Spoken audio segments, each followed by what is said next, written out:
आज e commerce को लेके एक हमारे जहन में जो आया है उसको हम बेनिफिट सभी बच्चों को, जो छोटे बच्चे हैं, कक्षा 5 पढ़ रहे हैं, कक्षा 10 पढ़ रहे हैं, या कोई भी क्लास में हो, ग्रेजुएशन हो, इंटरमीडिएट हो या डिग्री डिप्लोमा क्यों न हो उनका, तो हम सभी को एक अपॉर्चुनिटी देना चाह रहे हैं। मैं उनके साथ एक प्रकार से साझेदारी की तरीके से पार्टनरशिप या फिर उनका जितना भी मेहनत बनता है उस हिसाब से उनको इंसेंटिव प्लस उनका सैलरी मैं दूँगा, उनका मेहनताना हमसे जुड़ के वो किस तरीके से as a Flipkart, Amazon, Meesho, Fiverr, बहुत ढेर सारी कंपनियां आ गई हैं जो अपना विश्वास जता दिया है लोगों को दिलों में। अपने पन की जो विश्वास की बात होती है, ट्रस्टेड, तो वो ट्रस्टेड यहाँ की बन चुकी हैं और हर कोई उस पर बिना हिचकिचाहट के COD और पेमेंट करके, एडवांस पेमेंट करके ऑर्डर परचेस कर लेता है। वो चाहे फिर सर्विस को लेके हो या फिर चाहे वो कोई प्रोडक्ट हो या फिर डोर स्टेप सर्विस हो, किसी प्रकार का भी हो। तो हम लोग को एक पहले से करीब 8 साल से सोच रहे थे कि इसको अमली जामा पहनाया जाए, इसको अमल में लाया जाए, लेकिन यहाँ पे मेरे पास कुछ मैन पावर की ज़रूरत थी और मैन पावर मेरे पास कम था, क्योंकि मैन पावर वो नहीं जो मजदूरी करने के लायक। मैन पावर मतलब थोड़ा सा टेक्निकल चीज़ों में उनका इंटरेस्ट होना चाहिए और मुझे डिग्री नहीं चाहिए।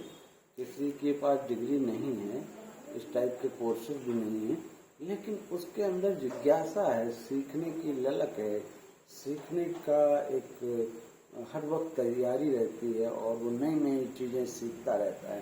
तो मैं उसको ट्रेन करके और उसको मैं उसके जगह पे ले आऊँगा, जहाँ से हम एक ई कॉमर्स वेबसाइट बनाने के ज़रिए फिर हम इस सोशल मीडिया पे प्लेटफॉर्म बनाएंगे, मार्केट प्लेस जो होते हैं उन पर सेल करेंगे, कुछ व्हाट्सएप के माध्यम से, कुछ अपनी वेबसाइट भी करेंगे तो उसके माध्यम से मल्टीपल होंगे। और हमारे जो करीबी करीबी लोग हैं वो उनके पास कुछ प्रोडक्ट रखे हुए हैं, तो हम उनकी फ़ोटोग्राफी करा के और बाकायदा बेहद कम प्राइस में, कम मुनाफे के साथ में अच्छी क्वालिटी देने के लिए हम प्रोजेक्ट बना रहे हैं।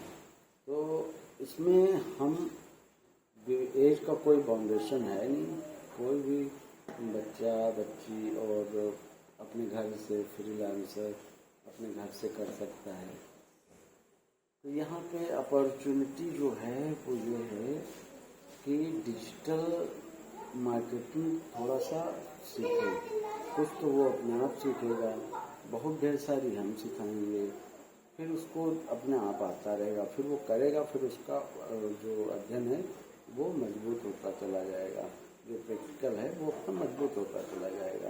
तो हम जैसे चाइना में लोग क्या है कि कक्षा 2 पढ़ रहे हैं और साथ में वो बिजनेस भी कर रहे हैं, यानी कि कुछ तार वार टाँके वाँके लगा के और एक बच्चों के खेलने वाली कार बना दी वो सेल के द्वारा, बैटरी से चलने वाली।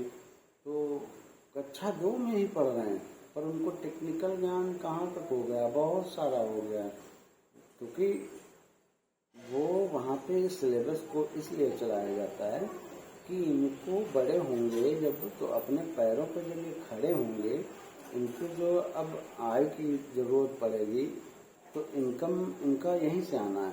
तो उनका जो बेस है, बेस इतना मजबूत कर दिया जाता है बेस को कि वो यहाँ से बुनियादी चीज़ें सीख रहे हैं, बना रहे हैं और फिर इसके वो एक्सपर्ट हो जाएंगे, क्योंकि बेसिक चीज़ें इनको तो पता है, पहले से पता है।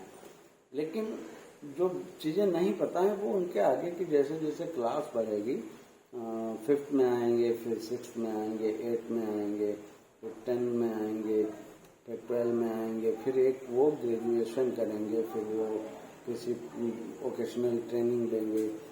तो उनका वहाँ भाई चाइना इतना ग्रो क्यों कर रहा है? क्योंकि वहाँ की जो शिक्षा दीक्षा है वो भी कुछ अलग ही लहजे की है।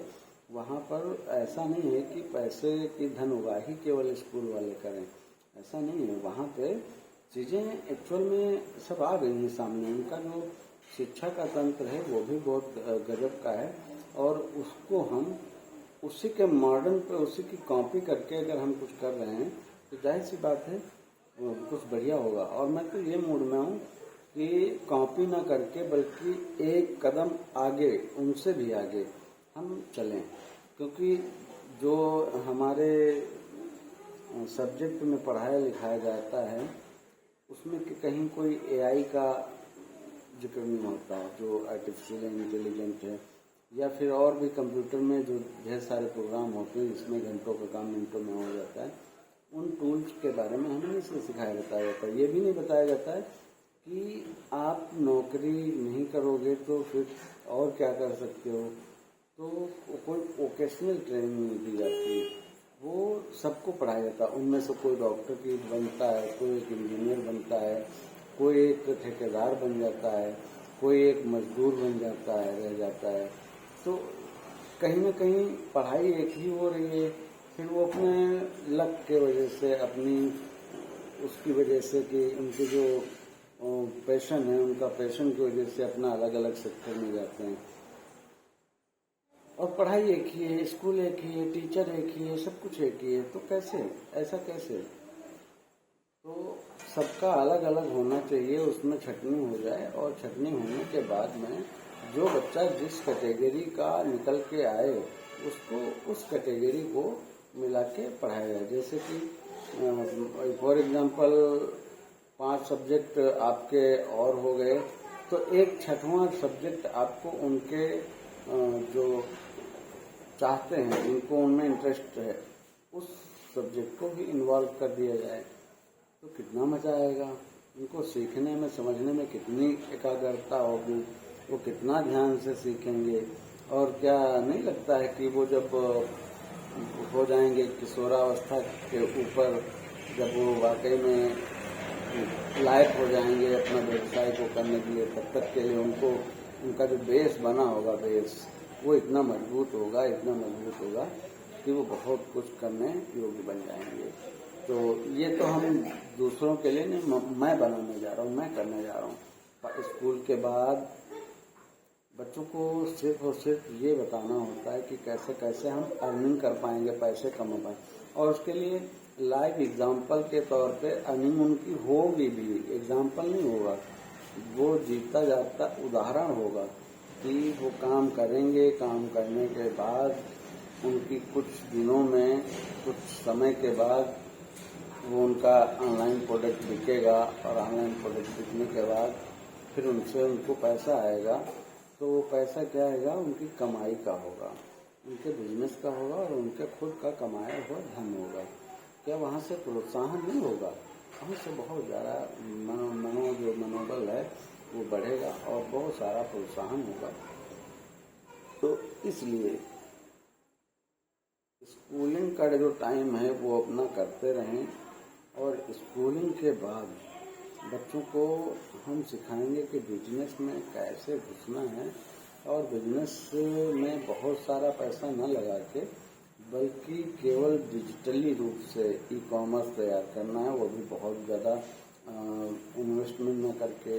भाई दुकान खोली जाती है तो उसमें फर्नीचर लगता है, एक दुकान लगती है, फिर उसमें ड्यूटी लगती है, सुबह 6-7 बजे से और फिर 8-9 बजे शाम तक, और परमानेंट खुलनी भी चाहिए। फिर उसमें एक बंदा और भी होगा जो रहेगा उसमें, और उसके सामने जो एक और होंगे, हेल्पर होंगे।